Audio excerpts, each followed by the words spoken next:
Alright, so yun, isang magandang araw na naman sa atin mga kamamay. So yun, panibagong araw, panibagong video sa naman tayo. So yun, pasyalan natin dito at kung ano mga kaganapan nandito sa Rampuano.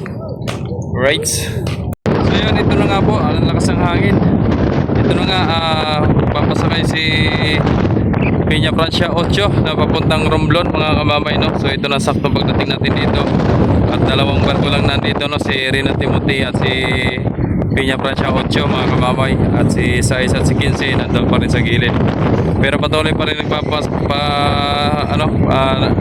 papagay na biyahe si 5, no, mga kamamay. So okay na. So ito na nga po mga kamamay. Alright, so yun, shoutout po sa inyong lahat sa mga solid viewers natin dyan, solid subscribers natin dyan. So may mga katanungan, no, tanong ni Idol Vergara kung nasa na daw si si Batangas ba yun? Ano yung niya kanina? Parang nasa shipyard pa, Idol, no? Kasi nung isang araw ay nag-trial sila dyan. Right. And then may tanong daw kung nasa na si Beatrice. Wala na si Beatrice dito, Idol. Nasa Iloilo na, no? Ayan. So, sabi nga, may nag-chat sa akin na gano'n, no? So, meron daw talagang gano'n na mas marami pong mga barko na nangyayaring tragedya, parang aksidente, no? Na yung iba ay nalubog, na ibang iba ay talagang hindi ginaya, no? Bumigay, ay talagang naabot talaga sa puntong ganun pag yung barko ay sobrang tanda na. At kung sino-sino nang pinagpapasahan na may-ari niyan ng barko, no? Halimbawa, akin itong isang barko na ito, ibibinta ko sa isa. Pagdating doon, ibibinta niya naman, kaya mas marami siyang may-ari. Ang maganda dyan kung yun ay laging may naka-maintenance ng barko. Kaya alaga lang ba? Alaga. Parang nag-aalaga ng makina. Ay, hindi yan bibigay hanggat yan ay inaalagaan mo yan na maayos, no? So ganun din po yung bang barko na yan. Dami pasahero. Alright. Dami pa. So may pasahero na pala doon kay Timothea. Nandun na pala. So mamaya papasyalan na doon.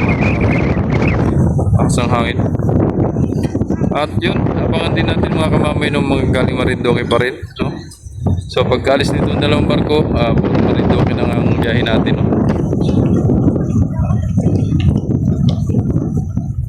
Right. Dami pa yan. So i-ready nyo na lang po yung ticket nyo pagpasok nyo na po ng barko. Hawakan nyo na po ang ticket para po pag mabilis ng pagpasok ninyo, at sigurado pinipilas yan ng taga-shipping na si mga katiti dyan, mga crew ng barko. Sine-check nila yung mga pinagbabayaran ninyo. Yan. So ingat lang po kayo sa pagpasok mga kamamay, no? So kalmado lang, relax lang ba, huwag masyadong bagay kinakabahan, ganun, ano? I-relax lang. So parang nandun po si Batangas sa shipyard mga kamamay. So kung may nakakita kayo shipyard, kung may nakakita doon sa shipyard, hindi mag-comment na lang kayo dito sa baba kung may nakapansin doon kay binibining Batangas doon sa sa shipyard. Alright. So yun, nakapasok na iba, oh. Doon tayo kay Timothea naman. Alright, so yun, nandito tayo kay Timothea mga kamamay, no? Yan, walang ibang barko, hindi dalawa lang. Alright, so yun, shoutout kay Consolacion, no? Kay Idol Consolacion, shoutout sa Idol. At sabi nga kailangan daw maimbestigahan ng mga barko bago po palayagin. At dapat naman talaga, at nakakawa talaga yung mga pasahero, ano? So dito naman, Idol, may Coast Guard tayo dito. Meron ding taga Marina, ini-inspection talaga ang bawat barko kada isa kung condition pa, no? So lahat po yan, iniisa-isa po yan. Ayan, tulad yan, may Coast Guard. Ayan. Ni-inspection po talaga yan isa-isa ang barko bago paalisin, bago mag biyahe, para po sa kaligtasan ng lahat at sa mga mananawid nating pasahero, para sa kanilang safety or kaligtasan, di ba?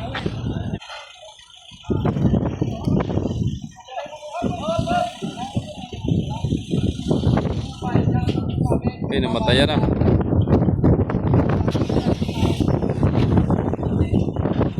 Bago. Mamaya, paano pa yan dyan? Oh, tindahan.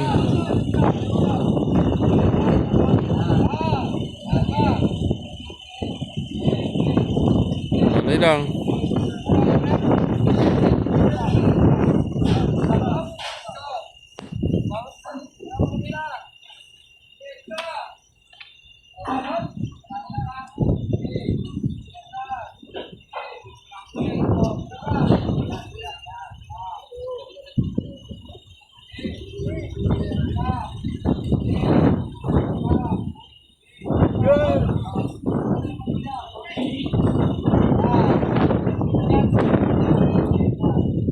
Pasok.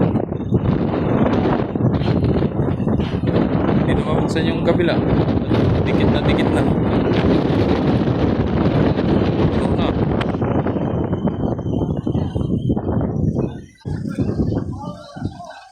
Bago ang driver, bago rin ang unit. Yan, may nakahabol pa na magdadrop. Oh. Dami pa naman.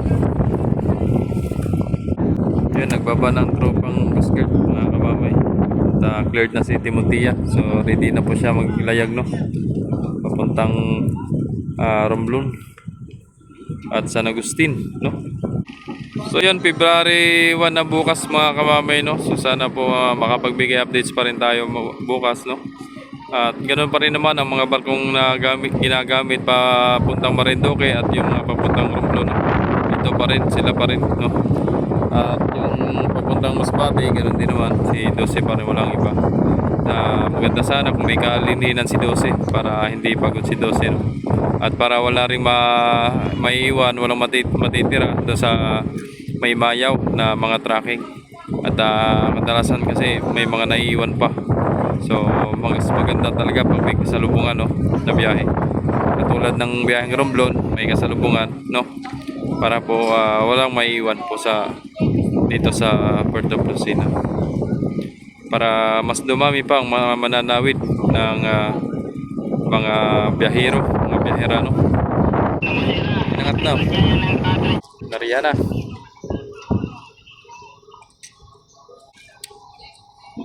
Kasunod naman si Ocho Palis.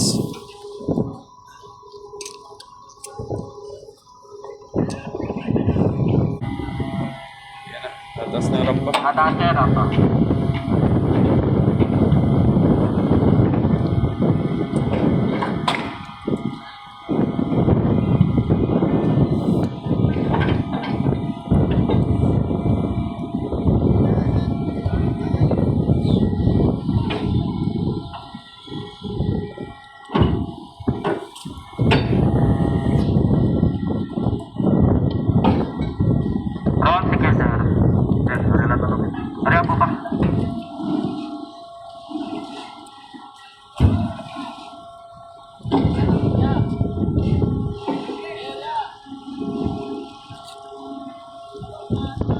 Libre sir po ba? Mura ka na sir. Roger sir, mura ka na. May kanina ba? Sa kanan sir. Rice.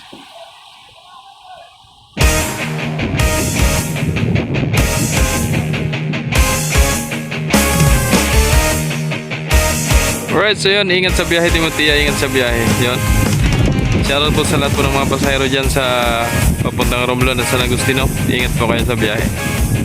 Right, so yun, tulungan nyo po na magdasal para po sa inyong kaligtasan at sa inyong pagbiyahe, no? Kayo makakarating at makakauwi ng maayos at ligtas. Right?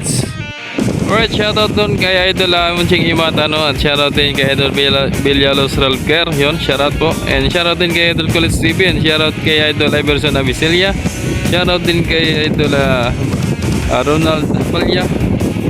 And shoutout po sa lahat po ng mga viewers natin dyan, solid subscribers dyan, sa lahat po ng nakasubscribe po sa aking YouTube channel, Jomar Official Vlogs. Maraming salamat po sa inyong lahat. Alright, kaya ito naman mga kamamay, yan ang next sa palis natin. So yan, arrival natin mga kamamay, si 5 galing Marinduque na naman mga kamamay, no? So yun.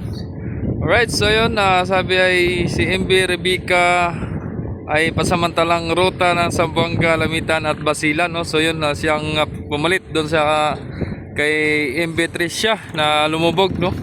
So siyang pansamantala na ginagamit na barko na para may magbiyahe doon sa Zamboanga to Lamitan to Basilan. Alright, so yun, sana po ay magiging okay po ang biyahe doon, no, ng Montenegro na si MB Maria Rebecca. So dito yun marampas sa Ram 3 si Piña Francia 5. Shout out kay Kapitan Roma ng Piña Francia 5, no? Kapitan natin diyang magigiting si Kapitan Roma.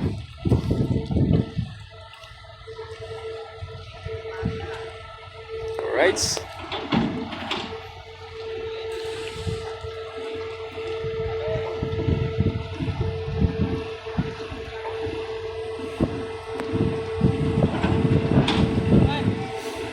So katulad ng mga taga Star Wars, ano, Montenegro, so meron talagang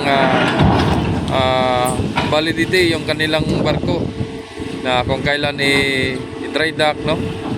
So nasa pag-maintenance talaga ng ano yan, taga management ng barko para po sa pag-aalaga, no, para po tumagal ang kanilang mga sasakyang barko. Right, i-position lang ang barko, no, i-position bago lumabas yung mga sasakyan pati pasahero. Lalagyan ng ram support, no. Right, so yun, punta muna tayo doon kay Otso mga kamamay at cleared na si Otso, no, alis na. So ayos naman at safe na ang barko, nakarampa ng maayos at pasahero palabas na rin yan. Alright, so ito na si Otso mga kamamay, cleared na, no. Antay lang yung Coast Guard, bababa na yung Coast Guard. Alright, so yun, okay na mga kamamay, pull out na si Otso. Time check tayo mga kamamay, alas 4:59, no. Mag alas 5 na rin. Pull out na papuntang Romblon itong si Piña Francia 8. Ingat kapitan, shoutout kay Kapitan Almonte at kay Kapitan Anton Pertilesa, shoutout sa inyo dalawa, buging kapitan ng 8. Right,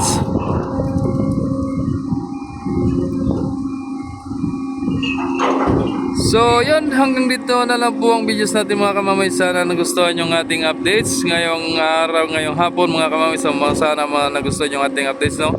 So kung sino pang hindi po nakasubscribe, i-subscribe nyo na po ang aking channel, Jomar Official Vlogs. Thank you so much and God bless.